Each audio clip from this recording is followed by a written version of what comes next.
Hello everyone, and welcome to Gaming Mechanics, a podcast that explores the unexplored topics in gaming, how they work, and why we love them. I am Mark, and with me here today is anonymous orangutan.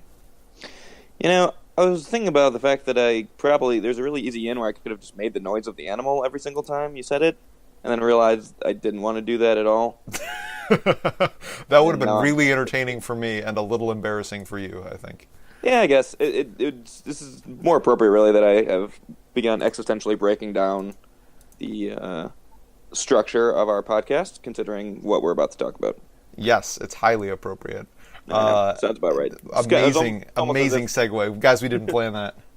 It's almost as if this podcast is driven by two people that obsessively break things down.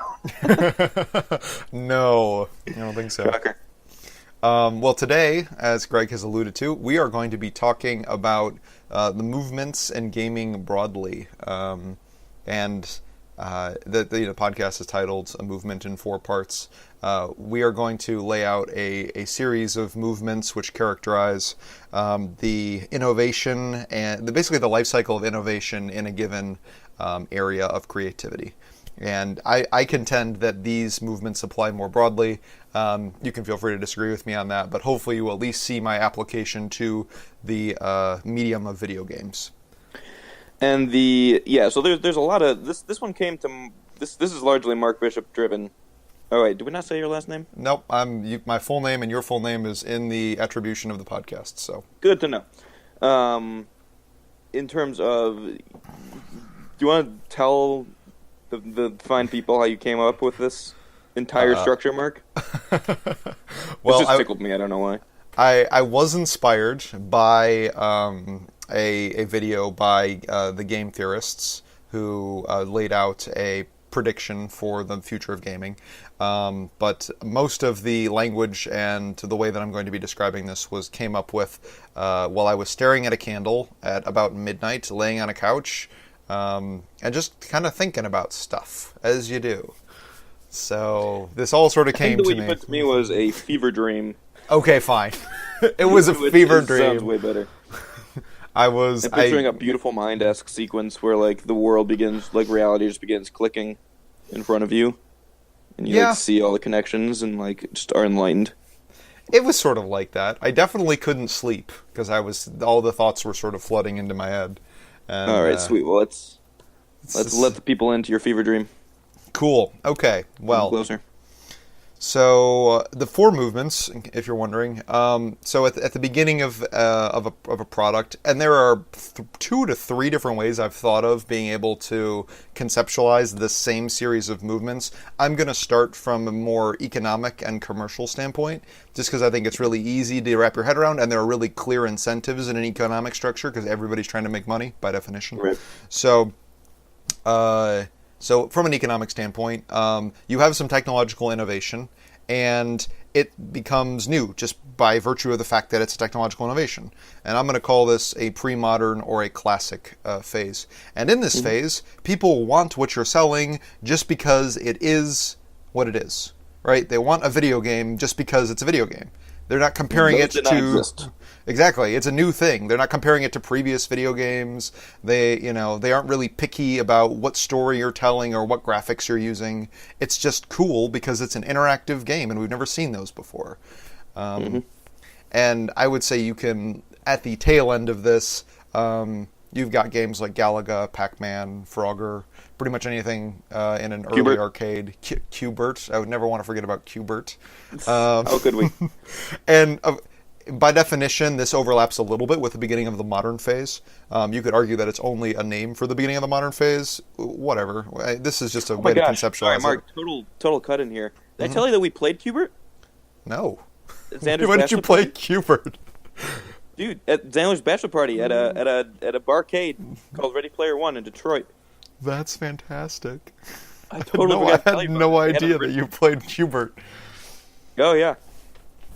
Oh, it was adorable. It was actually one of the hits. I was surprised. They had 40 years. They had an original Frogger. They had original Miss Pac-Man. Mortal Kombat 2. They had some really great the original Rampage. But Qbert, there was a group of guys that got stuck on Qbert.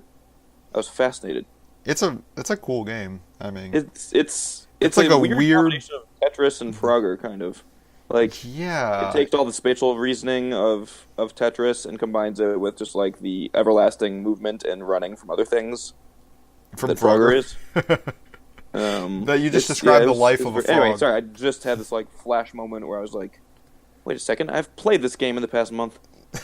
Yeah, that's crazy.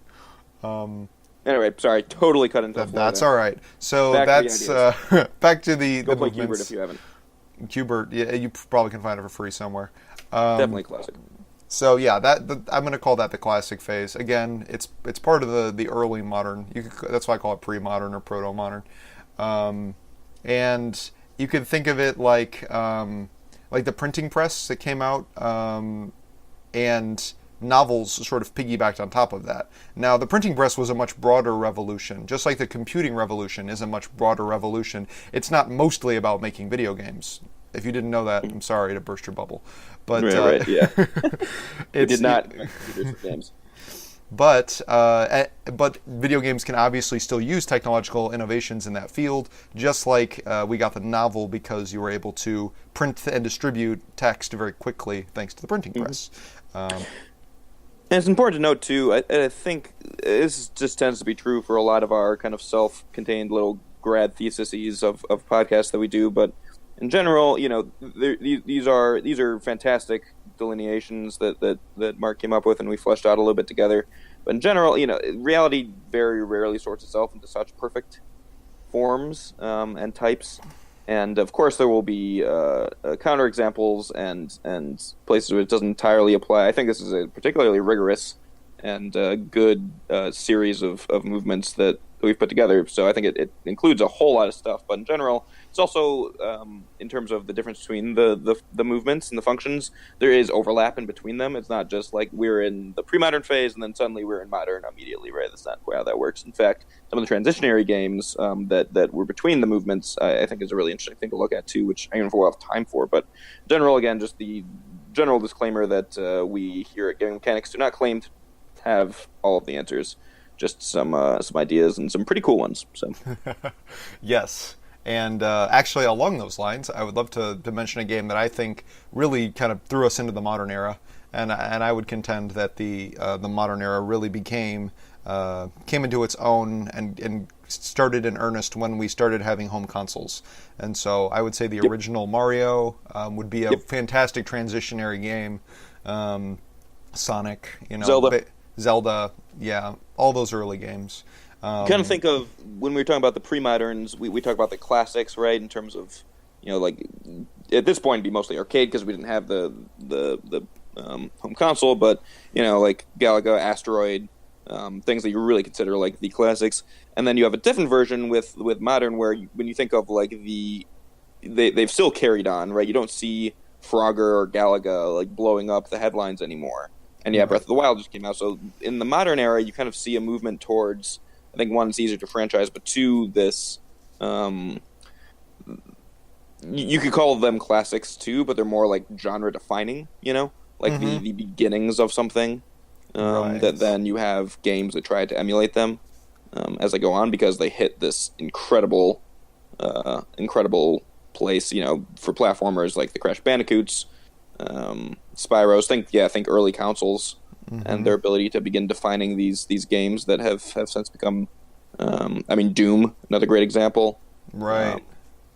On the PC side of things, for shooters, you know, anytime we've done a genre episode and talk about the beginnings of the genre, tends to be like a decent place for modern. Yeah, and it gets pretty blurry as you go back far enough. Often when we talk about these genres, the genres start to run together as you get really, really early, because the genre was just video game. Like, there was only one genre, and it was the medium, which was that it was a video game. Right, and then so I think you're totally right, that once the medium becomes fleshed out enough and there's enough of a demand for it, you get different genres within the medium. And you get obviously the titles that really define those genres. Like, you know, I forget which games define Metroidvanias, but you know, they're popular. You probably trace that back to like. No, that was a joke, Greg. Oh, okay. Thank God. It's like, okay. Super Metroid or just Metroid and Castlevania defined Metroidvanias. Good. Okay. Okay, I may edit that out. Okay. Ever since the Link Zelda thing, man, I need to make sure. Anyway. Or Ready Player 2. Ready Player 2. So, anyway, yeah. So you get those. You get those genre-defining games, and you kind of so if pre-modern games are differentiated just because they're games, modern games are differentiated based on quality. Games start competing. There is a differentiation of genre, but the competition really isn't in genre. Right. Yeah. The competition. The genres pop up more as just a way to organize. I mean, it's not like a single genre always was completely overwhelming the market. Yeah, exactly. Not, but in large part, the way that you actually found what was going to be working and what wasn't, in large part how the genres got defined, right, was quality, actually. Yeah, like platformers early on were a type of game you could make high quality, even with the limitations that were existing in the computing landscape.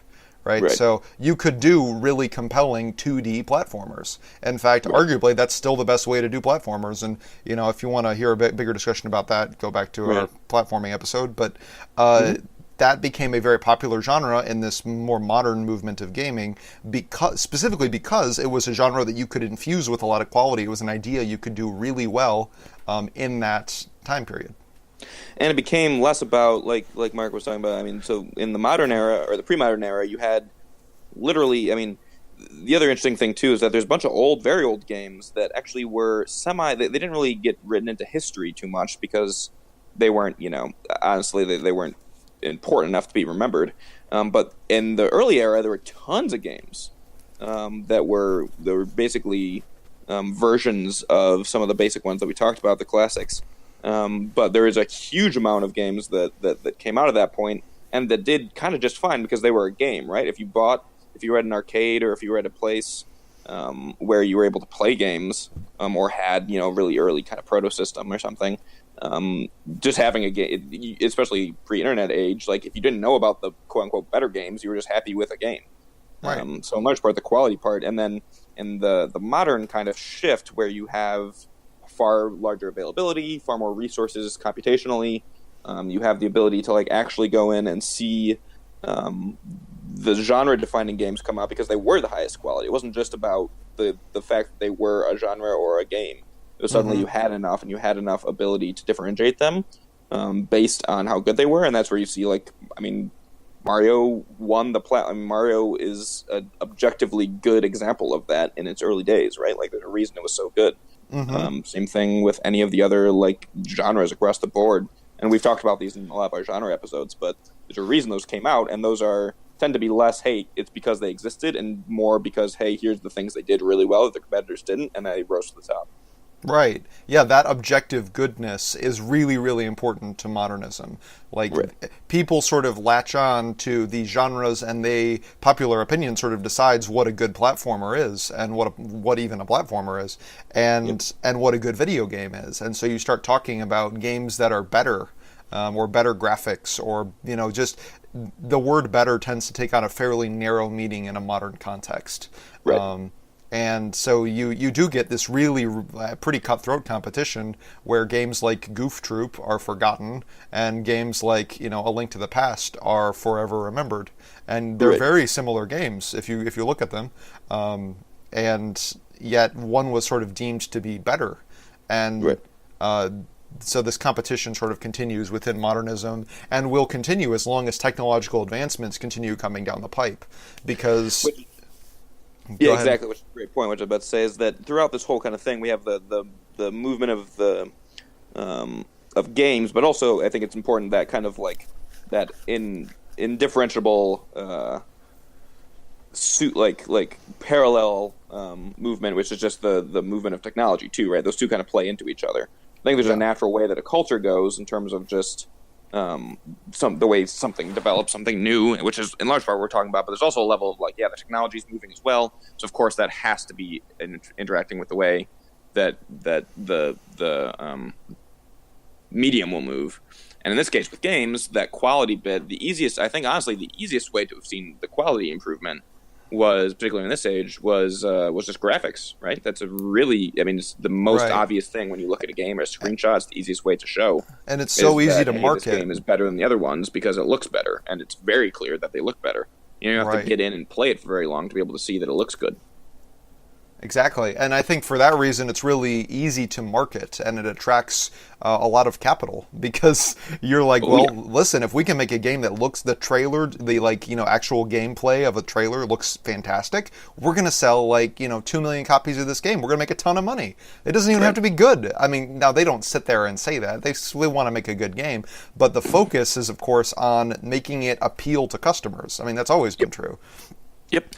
And the easiest way to do that, in large part, was visuals. I mean, I think you actually see parallels. I'll come back to this a few times, but certainly even the film industry, right? That's another easy-ish one in terms of that they lined up at roughly similar points. I mean, 20th century, the ability to draw a parallel there. But and there's another thing with, when Star Wars happened and we decided that, CG and computer graphics and the production value of a movie was something important, then you fall into this era where suddenly movies begin throwing that. I mean, we're to various degrees, we're still in that, in terms of just like eye-popping visuals. And of course, that's part of the reason people want to do something visual is because it's got to look good. It's not necessarily a bad thing in of itself. I think it becomes it gets misused when people begin conflating quality as a whole of a game or a piece of film with just how good it looks. But there's a level of you want the thing that you're looking at to look good, and that's okay because that's the way the medium is designed.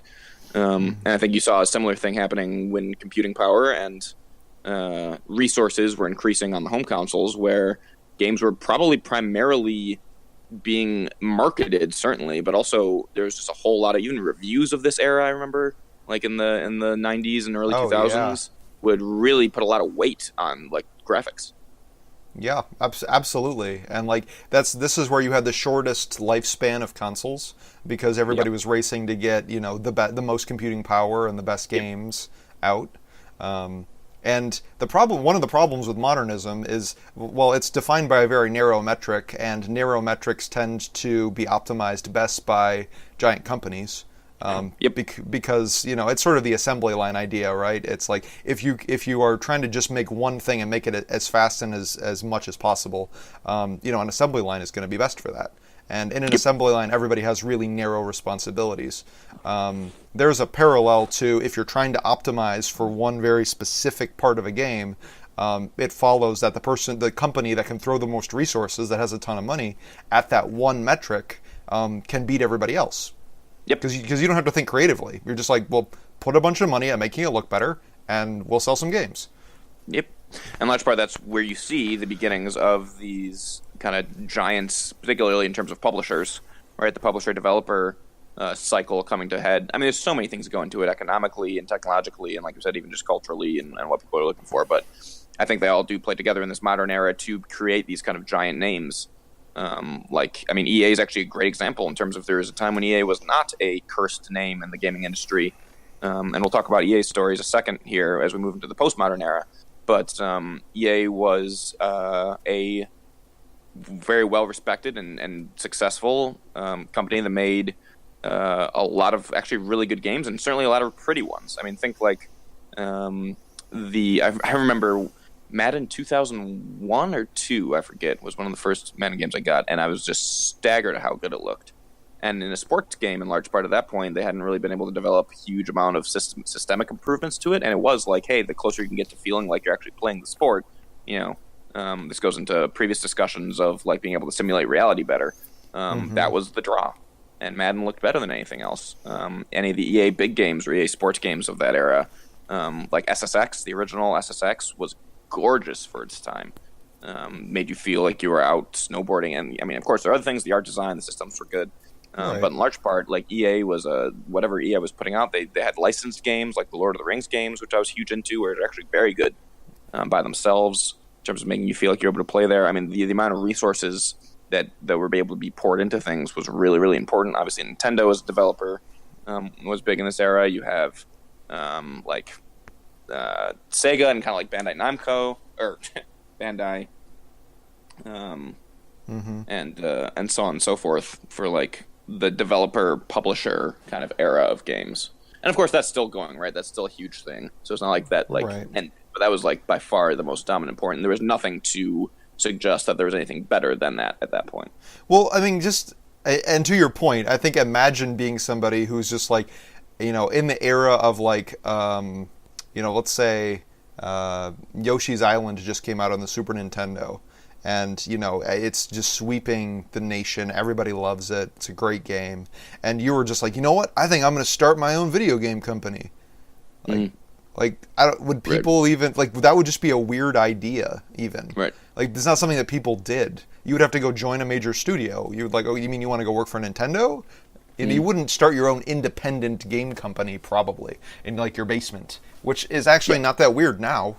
And we'll get into why that is, but modernism is very much marked by large organizations doing the advancements, and it's very clear what people want in a modern ecosystem generally. Like, and so you give the people what they want. They want a better a GoldenEye with better graphics or something like that.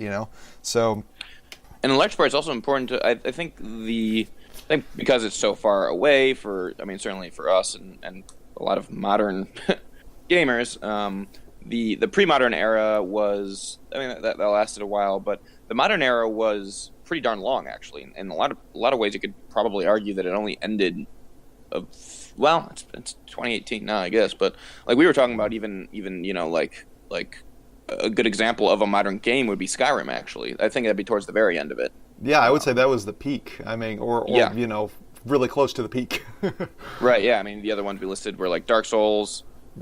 Even Mario Kart to an extent, that's on the early end. Final Fantasy X, I think, was a huge deal. I mean, obviously 7 is kind of 7, 6 are more celebrated, but 10's a great example of the modern era where it was staggeringly visual. Still considered one of the most beautiful visual games, not just in terms of quality, but just like all the art direction and everything that went together. Sonic Adventure was a huge deal for the time.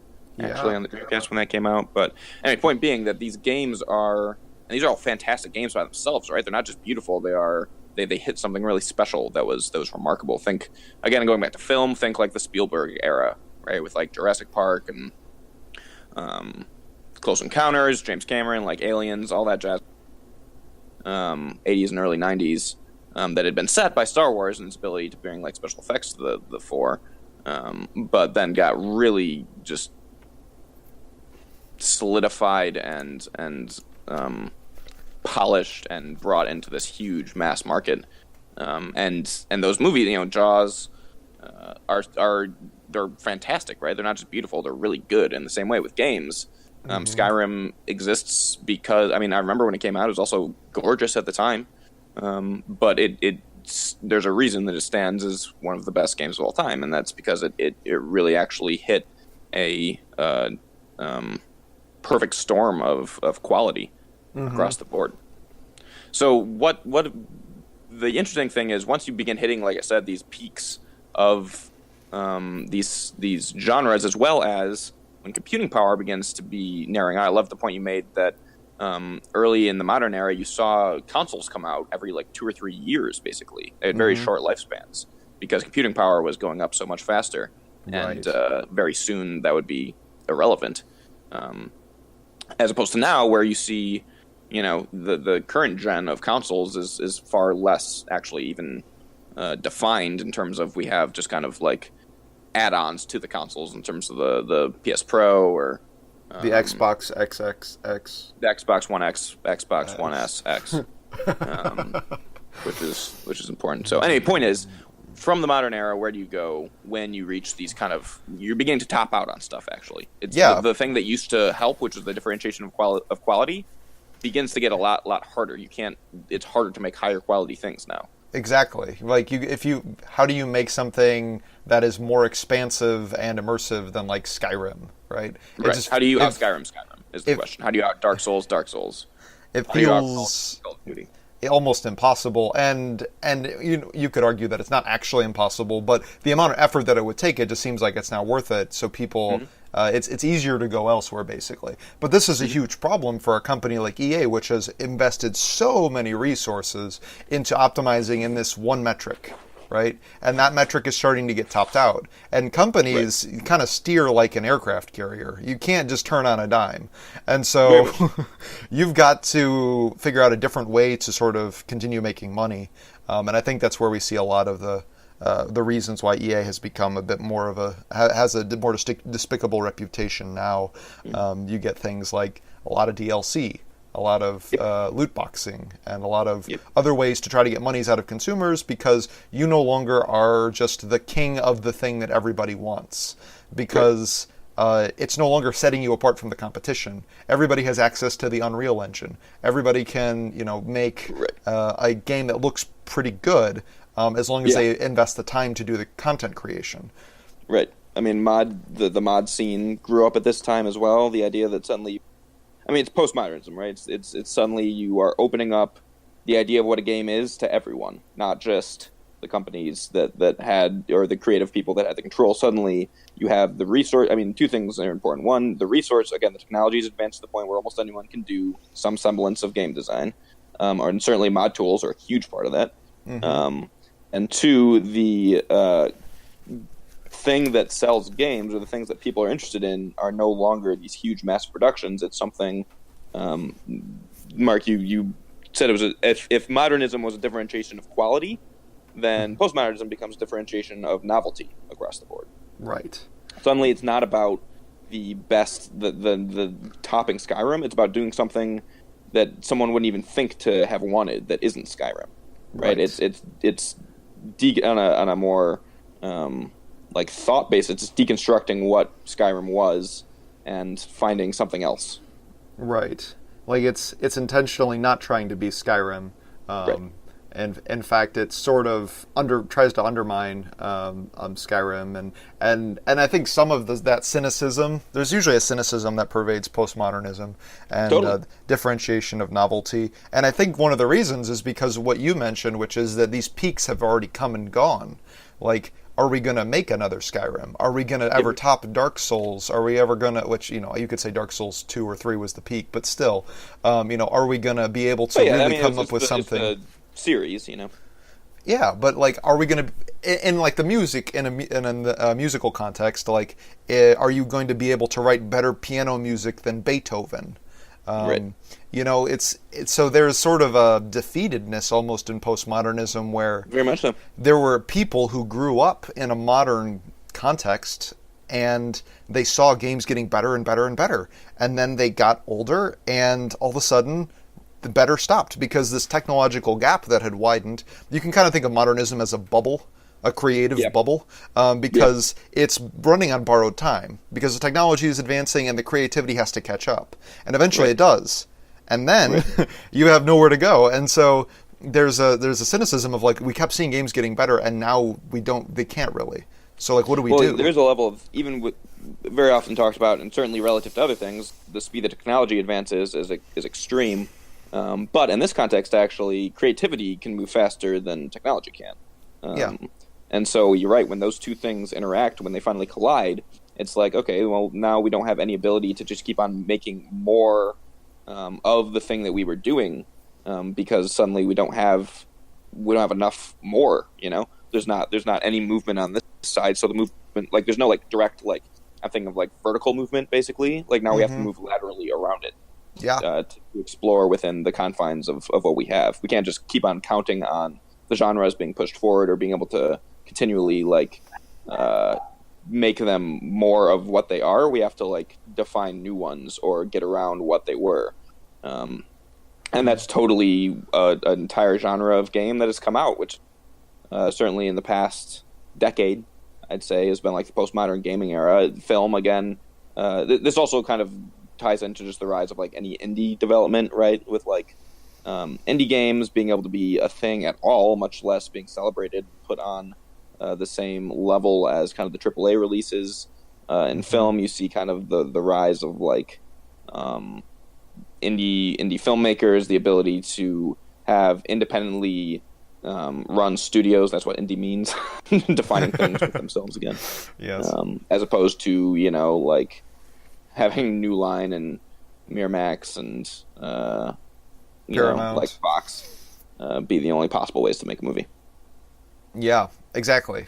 And like I think Steam is a great like platform for this in postmodernism, where the average indie developer could get the same eyeballs that a AAA developer could have for the most part.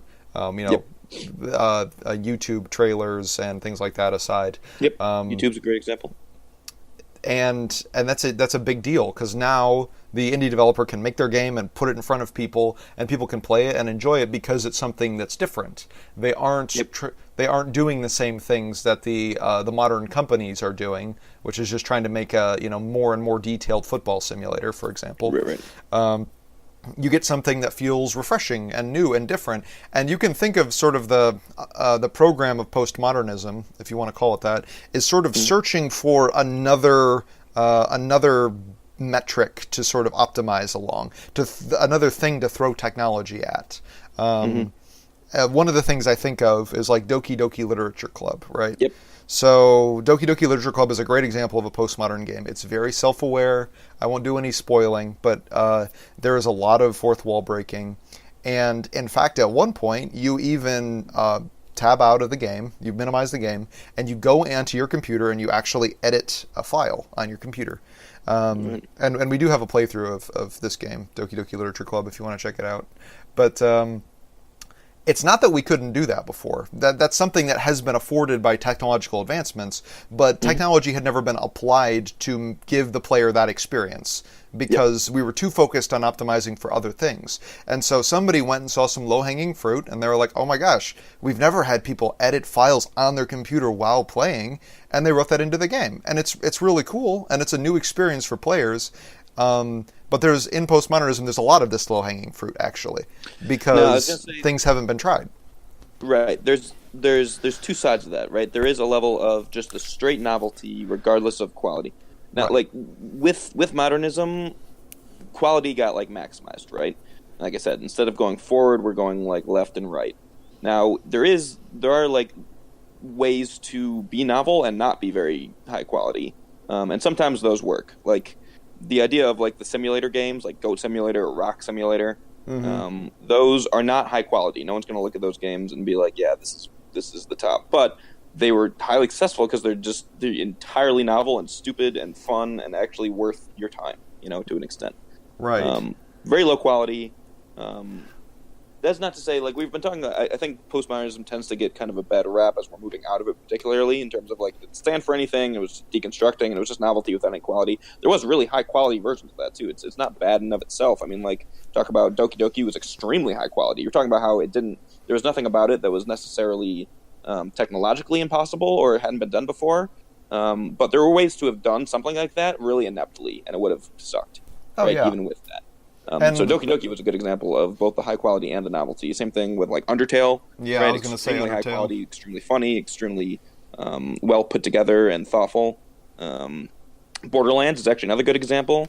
Going farther back, where that is has kind of the underpinnings of a AAA game in terms of the visuals and the production value and the fun and the gameplay loop, being a looter shooter. But at the same time, completely deconstructs on the story and in the game itself. Super fourth wall breaking.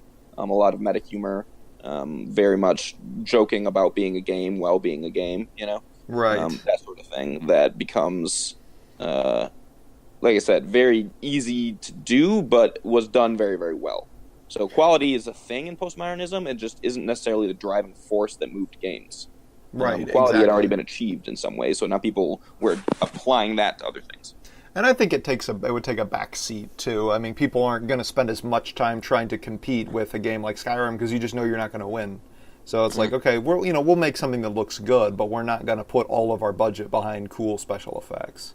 And in a similar vein, I think even in the modern era, there was a level of novelty that had to happen too, right? It's like I said, I don't want to completely de-alienate these from each other, right? Like Bioshock, I'm thinking, is a great modern era game that was genre defining, and it was really interesting, right? No one had seen. Part of the reason it was so cool is that it was, the whole idea of rapture and this underwater dystopia hadn't really been done before. The combination of shooting with kind of superpowers hadn't been done. There's a lot of novelty to it, but at the same time, the reason that it was so celebrated wasn't necessarily the novelty. It was this unbelievably rock solid experience and narrative and writing, and just the whole thing was so beautifully put together and wonderful. That's the reason it succeeded. And so yeah, all that's to say, right? There's novelty in the modern era, there's quality in the postmodern era, but they weren't the driving forces. Yeah, no, absolutely. I love that you're highlighting the overlap, because I think that's important, that these do run together. And of course you need novelty in any market. It's just you can't just literally clone Pong and do nothing else and expect to make money. Right. But Call of Duty challenged to push that as far as they could. That's actually a great example, right? That's the dark side of the modern era. It is. Yeah, you end up getting the same thing rehashed. Dude, Call of Duty 4, Modern Warfare, was insane. That was absolutely, I think, objectively good game. Modern Warfare 2 was really good. Black Ops was fantastic. And then you suddenly start getting towards Modern Warfare 3 and Advanced Warfare and Infinity Warfare and Black Ops 3, and suddenly we began going down a rabbit hole of we're actually playing the same thing over and over, and there's absolutely no novelty. And also, to be fair, go play those games. They're actually extremely high quality. Like, say what you will about, and even reviews would recognize this, the Call of Duty games, they were unbelievably polished. They felt very good to play, no matter which one you played. It was just they were retreating something entirely the same, and of course that's the same era where we'd be seeing postmodernism come to the fore in terms of the mid to late 2000s. Yeah, and I think you're right that postmodernism does get a bad rap. So in its defense, we actually need postmodernism, and I'll explain why. Yeah, exactly. Postmodernism is geared more toward deconstruction and trying to search for the essential properties of gaming, I would argue, or the essential properties of the medium. And so it really takes things out. It will take something that, like there's a snake game, I forget exactly what it's called, but it's a platformer without jumping, right? It's like, what if we have a platformer, but we take out jumping? It's a weird idea, but it's a pretty interesting game, actually. And so postmodernism is much more about the removal of things that we thought were important to games. And sometimes that does mean graphics. And Undertale is a good example. It's not a high-quality graphical game. The music is fantastic. Yeah, Minecraft is a good example of this. And there's a search for, okay, well, what makes a game a game? Is Rock Simulator a game? Is really Mount Your Friends? Yeah, is that a game? Is Doki-Doki Literature Club, where you're pretty much just reading, is that a game? Yep. Will people who like games also like these things? And so that's an incredibly important process, because it's, classic, in the classic or pre-modern era, we were just sort of handed this advancement, and we just started running with it, and we started making it, and we started improving it before we really even stopped and asked the hard question of what is this?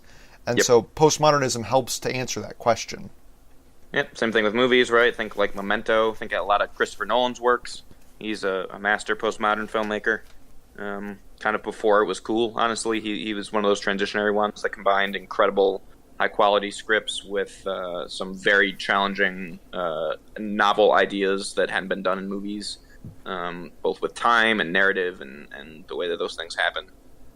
He's kind of one of the mainstream postmodernist filmmakers, and I'm not too learned in the independent film scene, the indie film scene, but I'm sure there's a wide variety of directors and filmmakers that achieve success that I unfortunately do not know about. Yes, I suspect that you're right. There's things we don't know, Mark. Yeah, well, you can see these parallels popping up everywhere, so I would encourage you to think about other movements in art or movements in technology that sort of lead to these similar cycles. But one of the games that we talked about as being sort of transitionary between postmodern and what is unfortunately referred to as postmodern. I know. I'm shocked that seems to be where people are landing. Like, we're still in the stage where people are trying to name it, and it seems like we're landing on postmodern. It's funny because it's like the perfect name for people who are in the postmodern era trying to name the thing after it. That's coming next. Yeah, that's meta. Because it's kind of like an ironic name. You're like, oh yeah. It's said with a wink and a cynical nudge to it. Pretty much. It's exactly what a postmodern person would name the next thing. And you'll notice that all of these names are in reference to modern. which kind of makes sense. Like that's almost like the big movement that everybody is the grounding one, right? Exactly, The place it's very where grounding. It became a thing. So postmodernism, well, a good transitionary game would be getting over it. And obviously these transitions don't happen chronologically, but I just mean in terms of like capturing the ethos. Getting over it is extremely self-aware. In fact, I think the only dialogue is just talking to you about how you're playing this sort of frustrating game, but that's still important. Right. And that you should continue to do so, and that it is in fact utilizing the fact that it's not a game to like that part, that it's not part of the game, to encourage you to play the game. Right. But the fact that it's actually important, and that's actually there's a redeeming feature to playing this rather frustrating game, is more of a postmodern feel, because it's not as cynical about like what is a game, what even is a game. It's like, no, this game is helpful. It's teaching you perseverance. It's teaching you to get over your frustration and your inability to do this mechanical task the game is asking you to do, and instead just be part of the process. And at the same time, it still has the underpinnings of the postmodern being pretty darn minimalistic, not too high quality in terms of like either the graphics or the gameplay itself. I mean, part of that is I think intentional to make it difficult so that you're not just it's teaching that lesson, but it still has that feel of something very atypical, non-mainstream, all that jazz. That is so. I think that's as opposed to a true postmodern game. That one feels like quite the transitionary one, where it's moving towards the point isn't just to be exploring something else. It's actually bringing you back towards this, like, it's bringing it around again to like why you're doing what you're doing, right? In a productive's even a moralistic term. In a movement based way, it actually has a point to it, right?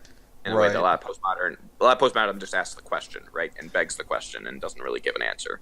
I feel like the postmodern era is moving more towards like, hey, let's actually bring some semblance of conclusion to something here. Like, there is something to be found. There's something to be said. Right. Yes. So instead of exploring itself, which is games exploring themselves is very much a facet of postmodernism, or a characteristic of that. Postmodern games start exploring more interesting things, or I guess just different things, especially like humanity. See, it's hard to not even talk in terms of like, it's such a postmodern thing to like talk about postmodernism poorly. It's true. Like we're so engrossed and just like rejecting everything. But so postmodernism is going to be more interested in exploring humanity and just exploring things outside of the game itself, using games to make deeper points about other things. Yep. And something slightly more concrete, still abstract, but at least bring it to some conclusion. And I argue that and this might be actually my most controversial of claims, because this is a movement that's still very much in process, not only in gaming but culturally. And there's sort of the historical modernism, and which was peaked with World War II, and then the historical postmodern era, which was kind of peaked in the 80s, and then now we're sort of transitioning into the postmodern era. And so even historically, it's not super clear what's going to happen next, but I would contend that in an artistic medium, the differentiation of postmodernism comes from narrative resonance and belonging with a population. And so you like, a good example of this, and I think an industry that's already gone through this, is music. You like the music that you like because you grew up with it, and it speaks to the things that you were wrestling with in your youth and in your time period, and that's why you like the music that you like. It isn't because it's objectively better by some technical metric, probably. There might be some music aficionados out there who, they really are, very, very particular about their music. I'm not talking about you. I'm talking about the average person who just likes the Goo Goo Dolls because that's what they grew up with. And they never really thought too much about trying to compare them to the Rolling Stones or to the Beach Boys. It's not important. Right. What's important is that it's their music and it reminds them of their childhood. And so, and it tells the stories that they want to be told. And so I think postmodern success looks like resonating and connecting to your target audience with a story or with something that really is meaningful to them. And that can continue indefinitely because you're always going to have a new generation and a new historical context that you can fit your game into. Right. I was going to say, I think there's like that process that you're describing, and we talked about this a little bit earlier too, before the podcast, sorry, not that you guys heard, but that's true across the board, right? That's always true. That's just a human thing that you're going to be hearkening back to an earlier time or a glory time, particularly when you get into like developmental psychology with like childhood and all that jazz, and the way that affects you and the way you remember things, the rosy retrospection, cognitive quirk, I suppose. Mm-hmm. But at the same time, I think, so like I said, that's just true across the board. But I think you're right, Mark, in terms of a more driving force. I think that becomes more powerful in the postmodern age. You put this beautifully in our show notes, actually, but that it's the natural conclusion to postmodernism in some ways, which is just to kind of refute and challenge everything and break everything down. Well, eventually you have to do that to the idea itself, right? So you have to refute the refutation, and as you wrote, a refutation of a refutation actually looks something like an embrace. So it's the classic double negative, right? You're suddenly rejecting the idea of rejecting everything, so you actually have to move towards something, right? Yeah, it's the great irony of postmodernism is that when applied to itself, it leads you toward meaning. Which is highly ironic, actually. Yeah. Very much so. But and that meaning tends to be found, I think, you were saying, an easy place to look for that is kind of hearkening back to an earlier time, nostalgia almost. Well, you can think of people who are kind of growing up at the tail end of this postmodern gaming phase and looking at sort of the state of gaming. Okay, we've had these dizzying heights of Skyrim. We've had the, ironic winking of Borderlands and Undertale.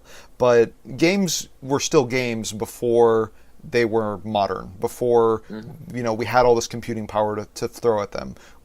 It was still possible to make a good game. And so... Yep.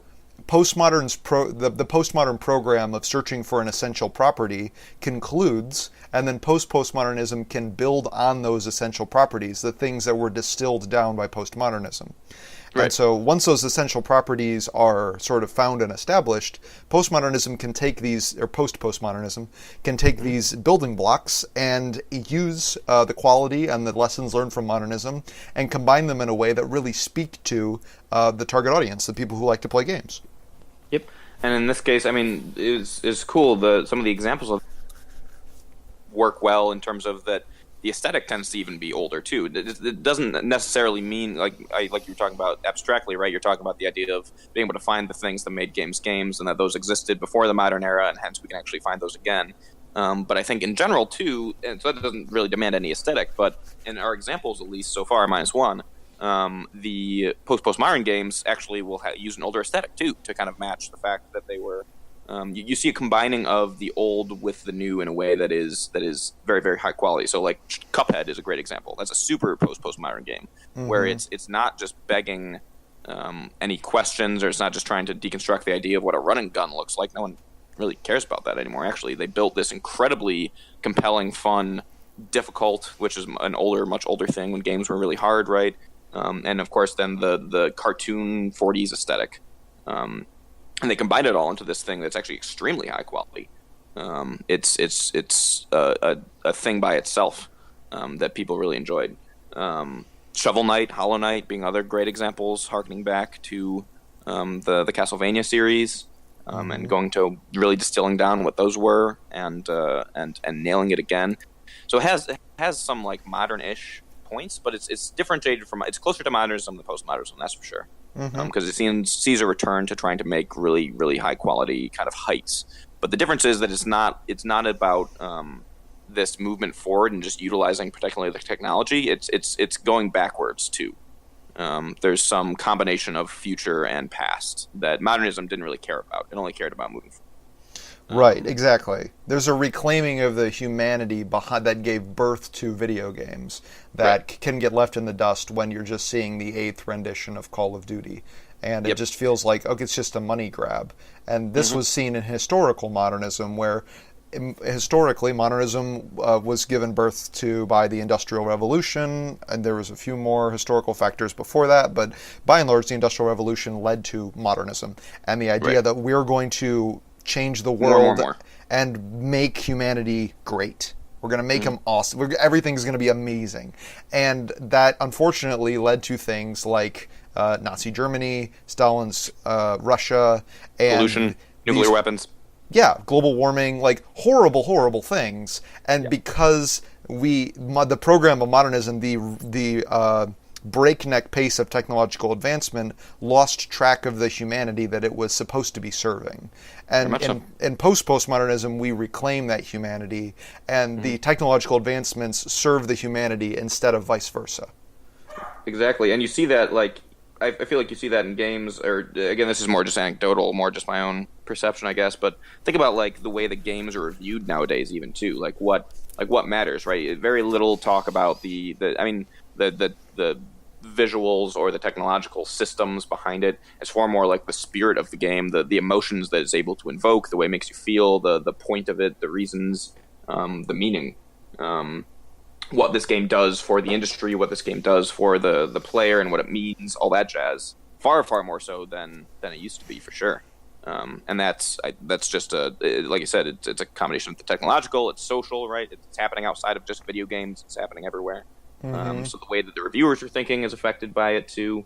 But I think you do definitely see that shift. The interesting one, this is another potentially transitionary one. If Getting Over It was slightly more postmodern than postmodern, but still in that transitionary phase, there is another game that I think was also very transitionary, that is more postmodern than postmodern. There's got to be a better naming for this, man. It works until you begin comparing postmodern and postmodern. It does.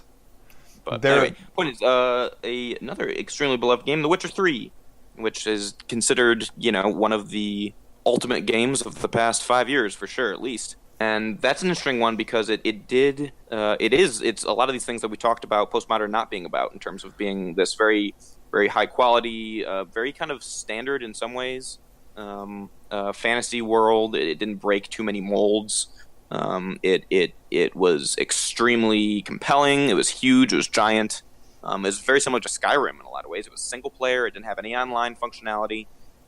It didn't have any microtransactions, anything like that. It was rejecting a lot of the norms of the time, and yet became this incredibly resonant piece of work that absolutely exploded and became a time period defining game. It'll be up there with the greats, and it's really interesting that happened at this point, as opposed to in 2011 with Skyrim, or in like 2014 or 2015. Games like that didn't really happen in the same way. And I think that really shows. I mean, if you play the Witcher series or know anything about the story, it's an extremely human story. Right. Probably more so, I would say it's certainly more character-driven than Skyrim or any of the Elder Scroll games. And there's a lot of humanity to it. I mean, you're literally you're a creature that hunts monsters, even thematically, right? Like, or you're a human that hunts monsters. That's your job, your description. Mm-hmm. So anyway, it's an interesting transitionary piece. Absolutely. Between the two, where it is kind of coming back to this, and it has the trappings of some modernism too, but it becomes more of a love letter to modernism than a straight modern game. Yeah, which is a great way to talk about postmodernism. Like, if postmodernism is has fallen out of love with modernism, postmodernism it sends love letters. It's kind of it's about some of the things that modernism keeps created. its distance.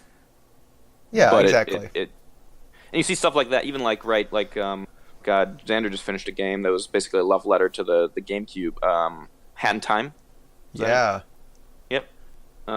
You see these they're not straight remakes, but they're taking all of the really good things about the modern era and then adding in all of like fulfilling them as opposed to deconstructing them, right? It's encouraging. It's not building upon and forcing them farther. It's refining. It's not a movement forward. It's a combination of the two. There's no movement to it, I guess, in a way, which might be one of the downfalls of it. That eventually we're going to get to the point where we can't keep on writing love letters to the past, right? We need to be figuring something else out. Which actually transitions well into where I think a lot of this is going. So, this sort of a schema wouldn't be that useful if it didn't allow us to predict the future. Yep. No, I still think it's useful because it's good to talk about and think about. But I do think that VR is very much in a classic bleeding into early modern sort of phase right now. And Right. I don't know if VR will take off. Actually, we were having this discussion just before we started the podcast. But I do think that where you're seeing, at first, people just wanted VR games because they were VR. Like, it's, oh my gosh, I'm in a 360-degree virtual world. Yep. That's crazy. That was it. And now we're starting to, see some pretty like clear quality VR games. Now they won't look quality in 10 years; they'll look, awful. But by our standards, right now, it's like, wow, VR's they're developing. Like it's Right, people yeah, are they're doing putting a lot of something effort real. into it. And so I think that whenever you have a gap that opens up between what has been creatively explored and what is technologically possible, you'll see a recapitulation of these cycles, even if it's a really small version of it. And I would Yeah. say that if VR really takes off, you'll see this sort of movement happen, or these series of movements, but it won't be as broad as the general sort of video game revolution, because this is a movement of video games proper. This is not a movement of any technology inside of video games. This isn't like Yep. the life cycle of the Super Nintendo. This is Right. all of video games. Right. Whereas a VR technology, I would say, would have a smaller cycle. Right. As well as it's important to look at the broader trends like we were talking about. There's by the medium we'll go through these cycles, but there's also like the part where we're at culturally right now in the United States and economically, that is far more in that kind of postmodern era. So it's interesting to see. It'd be an interesting retrospective to look at different mediums and how they came about in the eras that they came about, and then went through cycles like this. Just in the way that even where they were in the broader cycle played into their like micro ones. Yeah, that's a good point.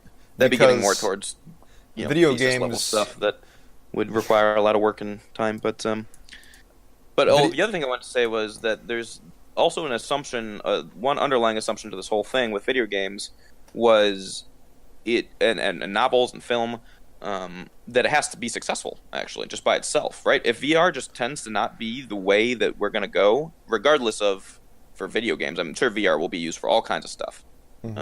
I think that's pretty hard to argue that VR will be utilized. But in terms of if it's the best way to play games, it might actually not be. We've talked about this a little bit when we were talking about some futurology and the control scheme, and that's one of the huge problems that you'll have to solve Right. for VR if it's ever going to be game-based, is the way to interact with it. That's the point of games. I mean, I have to give a shout out to Ready Player One because I saw it and it just came out. But there was an instance in the movie where a guy is wearing a full body, sensory suit to interact with the virtual world. He gets kicked in the crotch. Is that a feature you want? Right. It makes you wonder, like, do you actually want to feel physically everything that you're encountering in a game? Maybe not. No, exactly. And we've talked about that. The fantasy, the projection out, the you don't actually want to be simulating reality in a game entirely. And so the places where you do want to be simulating reality entirely, VR is the way to go, right? I'm not convinced that gaming is that place, though. So any point is, all this to say, these cycles actually assume that the piece of medium that we're talking about is the one to go with, right? Is the one that you're going to be using. You Right. can't really do this for like the N-Gage or like computer like PC joysticks. Pieces of technology or parts of the medium that didn't end up being the best way to use the medium. Right. And it's funny, actually. I was talking to you about how the postmodern program it does try to find essential properties, but it also tries to find other metrics to make things better. And I was thinking to myself, I think one of the better metrics that postmodernism passed up was control scheme innovation, because controllers haven't changed that much. But actually, just now thinking, I realized that the Wii had a decent amount of commercial success because of that. It was novel, because it Purely had motion-based controls, and so you can even see. I mean, as far as I know, it's the second highest selling home console of all time. Yeah, and so you can see postmodernism is very good at what it does. It finds every possible definition of better and really gives it a shot. Yep. So Very much so. Anyway, sorry, that was like a last add-on thought. No, that's a great thought. I didn't even I haven't thought about that. I mean, the control scheme one's interesting too, right? Because then that brings us to another conversation, which is Nintendo did try to innovate many, many times, and failed a few times in the modern era, right? Like the GameCube controller is beloved in the postmodern age for being weird, right? It's not during when it was released, people hated it, and now in retrospect, we're like, oh, that was such a weird time. Like, let's grab this and experience what it used to be like, like a super nostalgic, postmodern kind of. Actually, at this point, but in large part, you're right. The controller scheme has stayed. If you look at the DualShocks and the Xbox controllers, there's a reason we kind of zeroed in on something that was the best, because it seems like for the way the game's developed on console, that's the best way to interact, as we are right now, as 10-fingered, two-handed humanoids. Yeah. Okay, well, I hope you've enjoyed this discussion on the gaming and movement in 4 parts. I'm going to reiterate the 4 parts, just again for your own mental fodder. And so we got pre-modern, which differentiates based on the medium. It's primarily just sort of in awe of this new technology.